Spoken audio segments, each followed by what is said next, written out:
You know those moments in life when you're stuck between a rock and a hard place, where every single choice feels like the wrong one? Well, that's exactly what the Bhagavad Gita is all about.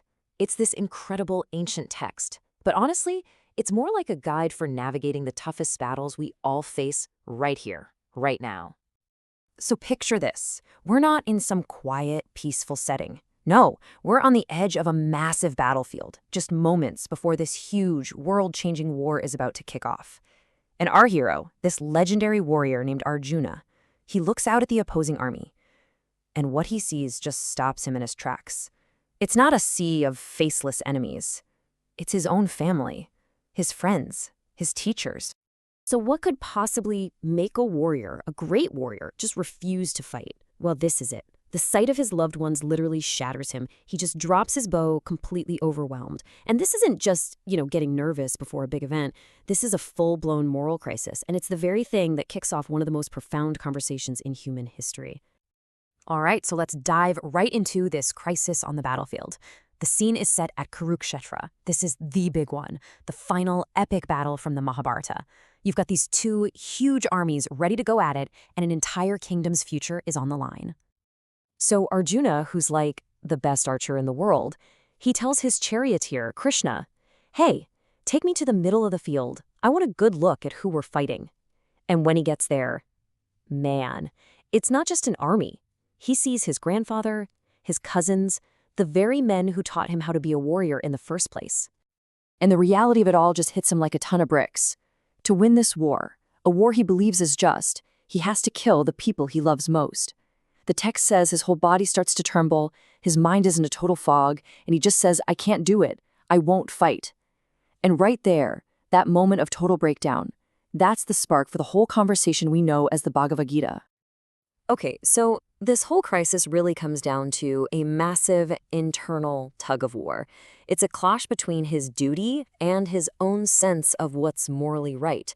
You could call it the ultimate showdown, duty versus morality. Or, as the Gita puts it, dharma versus karma. You can see how he's just torn apart here. On one side, you've got dharma. That's his sacred duty, his role as a warrior to fight for what's right and keep the cosmic order. But on the other side, you've got karma. He's thinking about the real, personal consequences. The sin of killing his own family, the grief, the feeling that what he's about to do is just plain wrong. So let's dig into this idea of dharma for a second. It's way more than just a job. Think of it as your unique role in the universe, your righteous purpose. For Arjuna, as a warrior prince, his dharma is to fight. It's not about glory. It's about upholding justice and maintaining the very fabric of society. It's a sacred responsibility. And then you have karma, which is the law of cause and effect. Arjuna isn't worried about some abstract idea of war. No, he's terrified of the specific consequences of this act. He's thinking about the immense spiritual debt, the personal sin he'll rack up by killing his relatives. It's the immediate, gut-wrenching feeling of doing something terrible.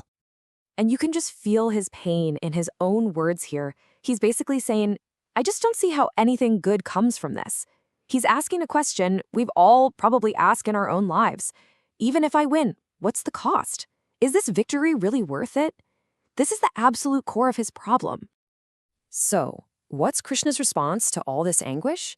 Well, he doesn't just pat him on the back and say, "Come on, get it together." No way. Instead, he offers something completely mind-bending. He presents a whole new way of looking at the very idea of action. Krishna lays out these three main paths to what he calls right action. You've got karma yoga, which is all about selfless action, bhakti yoga, the path of devotion, and jnana yoga, the path of knowledge. Now, these aren't like separate lanes on a highway. Think of them more as interconnected tools for reframing why and how we do what we do. And this is the real game changer, the big aha moment of the Gita. Krishna says the solution isn't to just drop your bow and walk away.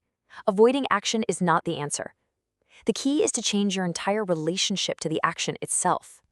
Which leads us to probably the most famous verse in the entire Bhagavad Gita. This one line kind of sums up the core of Krishna's teaching. So let's really break down what it means to have a right to your work, but not to the results.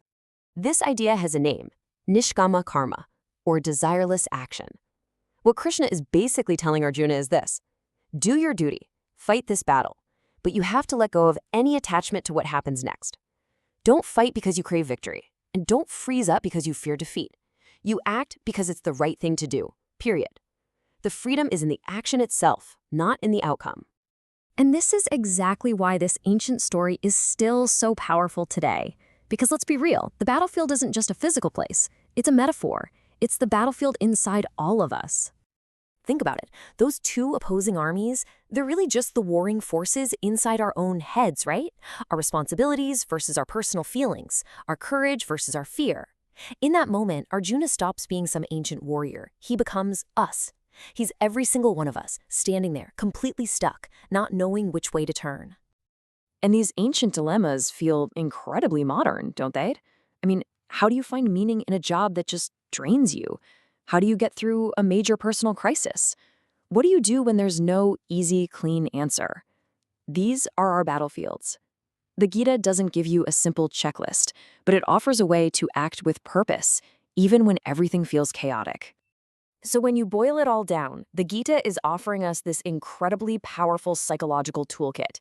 It's about how to show up and do what you have to do, with passion and focus, but without letting the outcome control your emotional state. It's not about running away from the messiness of life to find peace. It's about finding peace right in the middle of that mess. And that's the thing. The story doesn't just wrap up with a neat little bow. It ends with a challenge that's really meant for us.